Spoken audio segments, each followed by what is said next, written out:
This is Mitch. Happy Tuesday night. I'm just rolling in after a good Christmas. Welcome 2021. Let's see what everyone's got going on today. I got a hand up from Birmingham, Alabama, I believe. Hello, who am I speaking with? Mitch, hey, it's Jay Kruger in Birmingham. How are you? Hey, Jay, how are you doing? I'm doing fine. I need to shout out to my University of Alabama Crimson Tide for their national championship victory last night. Roll Tide. Roll Tide is correct. And I think you guys in Texas are getting Steve Sarkisian as the new head coach. I haven't heard, but I haven't been keeping up lately. So, but congratulations and hats off, man. Thank you, buddy. Hey, Mitch, I haven't talked to you in a while, and I won't hold your call up very long tonight. I've got a property, and I've actually discussed this probably with you in the past, and your cohort in the past as well. It's about 90 miles south of me. I bought this thing for about $30,000. I was going to do some renovation on it. I started some renovation right around the start of COVID, and never got very far with it. I put some flooring in it, which is fairly nice. The roof is fairly nice, but I think it's got a few leaks in it. And pulled some cabinet, pulled some countertops, need some vanities in some bathrooms. It's not a super nice house, but I think it'd be a nice owner-financed house. I really just want to kind of get out of the deal. I thought I was just going to wholesale it off and be done with it just so I could get out of the area.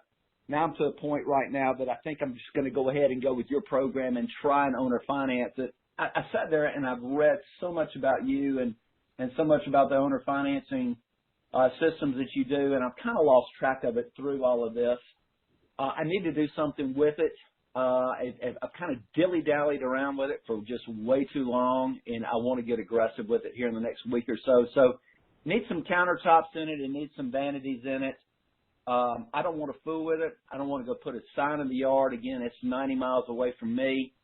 I struggled putting stuff on Facebook to begin with when I first started talking to you, but I guess I'm a reputable person these days on Facebook to where I can run an ad or do whatever I want to do. Can you tell me what I need to do as far as, and I'm not looking to even do anything with this property as far as dealing with a mortgage process or anything like that to verify income or do anything else on this. It's my rental, my income is, or my background is more of a dealing with rental tenants. I just need to find somebody that's got some down payment, feel like they're going to be a pretty good person. I don't want to deal with any of the problems of this property down the road and go ahead and owner finance this, I think, which is kind of more down the avenue of anything that you do. With all that being said, I think that's why I signed up for all this to begin with, but I haven't done much with it. Can you just give me a 3 to 5 minute synopsis of exactly what I need to do to go ahead and get this facilitated? I mean, how we've been selling them, though, requires that someone go just put out 20, 30 signs around the neighborhood where that house is, and then one out in the front yard, and then we've been driving, everybody to a recording that tells them all about the house so they don't have to take all the calls. But of course, the incoming callers' phone numbers are getting captured by the smartphone number that they're calling on. I use LiveCom phone number, but you can use any smart number. I forward the LiveCom phone number to the recording, but it captures the incoming caller's cell phone so that if I ever want to lower my price or call them up and ask what they're really looking for or what the issue was, or is there anything I can do to help, so I'm not losing the call. And then people go out and show the house to themselves and you can put a contact phone number at the end of the recording if you want, or you can say, if you really think this is the house for you, go look at it, walk around it, look through the windows, check out the neighborhood, and if you really still think this is the house and you definitely have X amount down and you can definitely make this much per month payment, then call the red phone number in the back window or something. If you don't want to get a whole bunch of calls, you just want calls from serious people, you'll still be able to see who called, Because when you go into the text distribution list, like at Livecom, I can say, well, it's getting calls. I know I only had 2 calls today, but those are the 2 people that actually drove out and did what I told them to do. There was 15 people that called. And you can still text them and get back to them. Somewhere, do you have a website where you put your houses for sale or for Well, kind of yes and no. And you and I've had conversations in the past. I do have what I would call a hotline phone number. So they can call, and I screen all my tenants through a 5-minute message through a hotline. So, you know, if they got the pit bull, they can't rent from me. If they've got if they're a sex offender, they can't rent from me. If they don't make 4 times the rent or close to it, they can't rent from me. Section 8, they can't rent from me. So I do have the capability of screening pretty hard, which you're telling me everything. And I know Livecom is part of your baby as well. I know enough about what you do and how you do all of that. I think I'm trying to figure out what am I looking for as far as a down payment? Am I giving a specific number? This is a house that I bought for 30, and maybe the house is worth 50, Mitch. Yeah, and I understand that as far as the the owner finance price could be closer to 60. I'm trying to figure out what I'm going to charge as far as interest goes on this, but I know that I'm still dealing with a house that's really. I kind of started working on this thing before COVID. When COVID hit, I just became a very tired person. I did not want to go back in a Home Depot. I did not want to do anything as far as any of this house goes right now. I've been fortunate that from 2008 to 2018, 19, 20, that I did some very diligent good work. During the time, I've had good tenants that have been able to sustain themselves, pay their rent during all of this. I live a fairly nice lifestyle other than my wife and I are not able to go out and have a nice dinner and do other stuff. I think people do that, whatever they want to do. We're just not able to go do it right now during this stuff. So I live a very nice existence, but a boring existence, if that makes any sense. And I need to be done with this house. I'm tired of paying gas, and it has no heat on the house, but I pay gas every month. I pay water every month, even though the water's not on. Pay a guy to cut the grass every now and then. I'm just tired of it, and but I feel like this is an opportunity to go more down your program than I've ever gone down it right now. So I'm hearing what you're saying, 20 to 30 signs. I can find the yard guy down there to go put that out for me. I can do the recording. I understand the Livecom part of that. I'm really not even looking to capture the calls because I'm not knowing what my future is with all of this. I need X down. What do you think my X down is? And what do you think an X down is on a $50,000 house? Am I giving a specific price of $5,000 down or $2,500 down? What do you think an X number down is? And then I know it needs countertops because we pulled them all. I know it needs vanities, but these are not huge vanities. They're 24 to 30 inch vanities. The commodes were pulled. The commodes need to go in there. Somebody needs to be able to go in and finish it up. I prefer it to be my end buyer that I'm going to finance this for. I own the property free and clear. I prefer it to be somebody that's going to go in and basically, finish the renovation themselves and then pay me over 10 years, 15 years, 20 years, 25 years, 30 years, whatever the numbers that I want to come up with. I know I can Mickey Mouse with these numbers and make them to where they work for them as well as work for me, if that makes sense. Well, I charge, I really want to see someone at least a minimum of 10% down. However, if it really needs a lot of work, you can always put in with a reasonable down payment. And okay. The first thing they're going to ask you is, what's a reasonable down payment? You say, well, reasonable down payment to me would be like, 15%, but what do you have in mind? It needs some work. I'm willing. So I won't take less than 10%, but when he asks me what's reasonable, I'd say some high number, like 15% or 20% down, and then say, but it needs some work. Maybe I could come down off of that. Tell me how beautiful you're going to make this house and how soon you're going to do that. Right. And then get the conversation like so.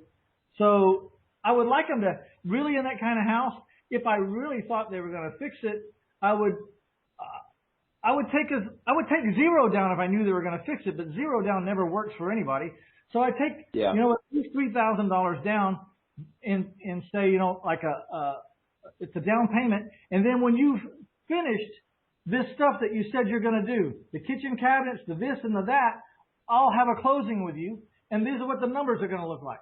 They're going to look like, Okay. well, here's the sales price, here's the credit for the work, here's the down payment, here's the amount I'm financing. It's going to be 10% for 30 years. And then after it's all approved and it's all agreed and everything, then you walk up to him and say, you know, I was thinking, and I want to make you a deal. For every 1,000 you give me over what we've agreed on, I'll take 1,000 off the price. Yeah. So before we do this paperwork, I just need you to think about that tonight. Call me up and tell me what you want to do. So maybe you'll get them to keep a little bit more money, you know. I would also not, you know, I'm not going to sell them the house until they do some work. If they're not going to give me the full 10% down, I'm not going to sell them the house right now until they do some work. Right. But that gets into, you know, they're going to do work, you got to go check it. So, you know, maybe your lawn guy can take the pictures or whatever, but hopefully you find someone that, you know, just says, yeah, I got my 5 and I'm ready to jump, and, you know, thanks for the opportunity, and you go have a closing. You know what I mean? You check them out and you make sure you want to make a loan to them, and then go do it. How do you advertise your rentals? I mean, is there a space?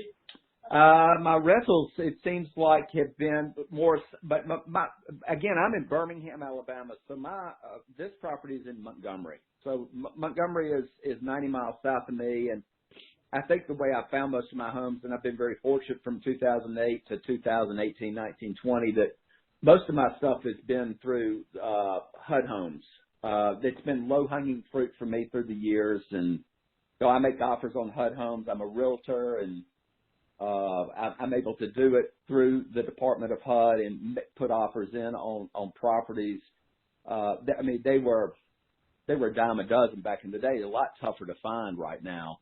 But what I started doing, Mitch, and it's probably boring, but I started bouncing around the state of Alabama. You know, I would look at houses in different markets that I was in, and one of them happened to just kind of pop up on it's a 750-mile shoreline lake called Lake Martin. It's in Alexander City, and there was a house that popped up down there. And I was like, boy, that's a good-looking house. Where is that? And it was in Alexander City, but it wasn't marketed on a lake. And I ended up getting that thing, and I ended up making 6 figures on it when I sold it. So it turned out to be a nice prize. And it was a great deal for whoever I sold it to at the time, because I sold it at a bit of a discount, and it was our government at its best, just not doing their job. Marketing. Let's try to stay focused. I help you sell that one house. You know, like, so where do you advertise to rent your houses? Okay, as far as advertising them right now, that most of the time it ends up being signage in front of the property that go to a hotline, but through dealing with you, I have found the importance of Facebook and being able to do that. So sometimes I'll throw a sign in the yard just as we kind of start to market a house. I've been very fortunate, Mitch, that through the months of April, May, June, July, August, September, October, November of this year, I haven't had one go vacant. And I've got I don't have a ton, but I got 3 dozen houses. And none of them went vacant. In the month of December, I've got one that moved out, one that slow paid and was not able to sustain. So I've actually had 4 that have become available in the month of December. Most of it has just happened through throwing some signs in the yard. But I could put them on Facebook. I used to put them on Zillow. I think Zillow now charges, but I just really never got to Zillow. When I put signage out in the yard, I was getting enough phone calls, and I was able to go ahead and facilitate the deal just off of the signage. So I think, signage is huge. That's how we sell ours. I mean, but, you got to get some signs out there. Why don't you do that? Why don't you get some signs out there, and then by the next call, let's see how it's going, because really the people in that area should know that it's for sale, and that's your best chance of selling that house is to let the people I know. agree with you. So I totally agree. I've got the signs. I can get the signs. I can go ahead and just send those down to Montgomery. But if I don't want to go, I do have some signs that say owner financing, and then you can go ahead and you put the terms on it. So I bought those, and I've had some success as far as that end of it goes. So I can send the signs to somebody. They're kind of handwritten, but and get those out.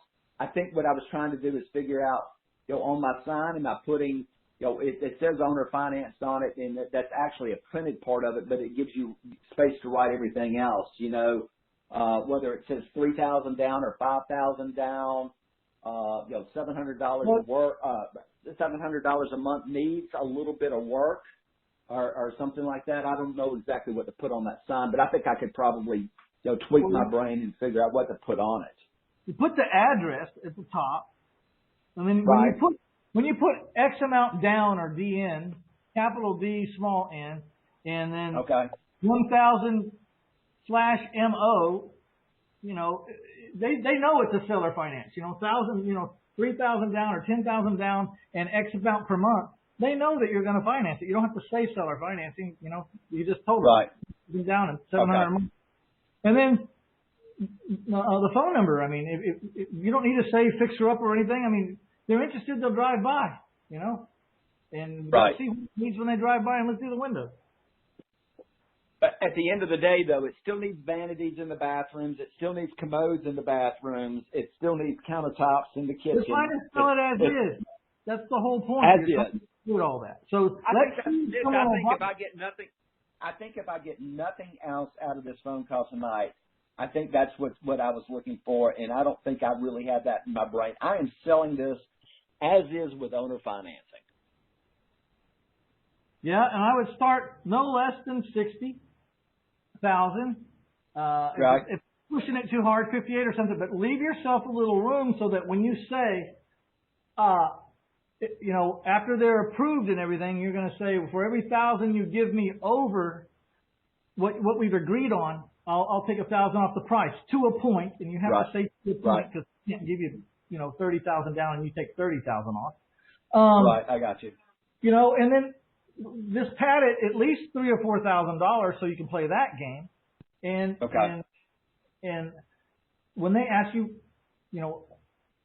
actually, if you're going to put on the signs, you might say you can't put the numbers on there if you're going to play the game of with a reasonable down payment.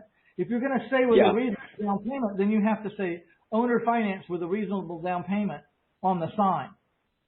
Right. And number. So 123 Main Street, owner finance. Next line with reasonable finance. Next line phone number. I think, Mitch, at the end of the day, so I'm sending it to, so let me ask you this. So I send it to my hotline. They're going to hear a message from me.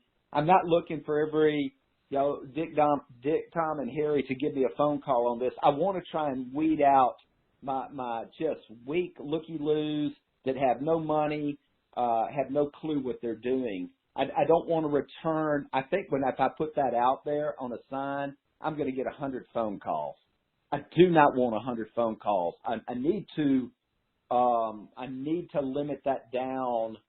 Well, then you'll limit it by putting in a down payment. I think I do. Any thoughts on the down payment? Any thoughts on the down payment, Mitch? Well, yeah, the bigger the better, but you also know that you got to leave the person that's buying this house some money so they can fix it. You can't some money so they can fix it, and some money so they can eventually close on it too, I would think. Excuse me? Some money so they can fix it, and some money so that they can pay an attorney and possibly close on it at some point. Yeah. So that's what I mean. There'd be some closing costs, but you should be charging that to them, right? So you can't glean the field. That's why you really do need to talk to some of them, especially in the fixer-uppers, because you don't just want someone that says they can fix them up. Says, well, what makes you think you can fix this up? I mean, do you do this for a living? Do you have, do you have the money to even buy the materials you're going to give me? How much are you going to give me down? And then they say, okay, well, you got money of that for materials. Yeah. Well, it's going to take $6,000 or $7,000 in materials. And if they say, I say, well, if you could just show me that you have that money somewhere in a bank account or something, I'm happy to consider this, you know. Yeah. Okay. All right, bud. Listen, I appreciate it. I think you've given me a lot of good advice tonight, and I'm hoping I hope this goes well, because I really want to go down this avenue with you. I've been on the phone with you for about a year now, and I need to do something with this. It's just, I've become a very lazy landlord, during this COVID thing, and I need to do something. I need to do something with this and let this and move on from this piece of property right here. All right, man. I hope this one goes and you do your first owner finance deal and you have a little luck on it, because it'll sure make a believer out of you to land your first one and get a good prospect, you know. I totally agree, and I think knowing that I didn't finish this property up, and I don't want to go back and finish it up, I think when you gave me the as-is part of that tonight, I think that was a big piece of my puzzle right there. I think my head just really wrapped really hard around the as-is part. I think I can figure out the rest of it and make this work. I really would like for it to be a win-win for not only me, but whoever buys it down the road too, and that they end up with a property they can go own down the road and possibly sell it or keep it in their family down the road. So that sounds great. Buddy, thank you very much for your time tonight. All right, Jay. Thank you. Bye-bye.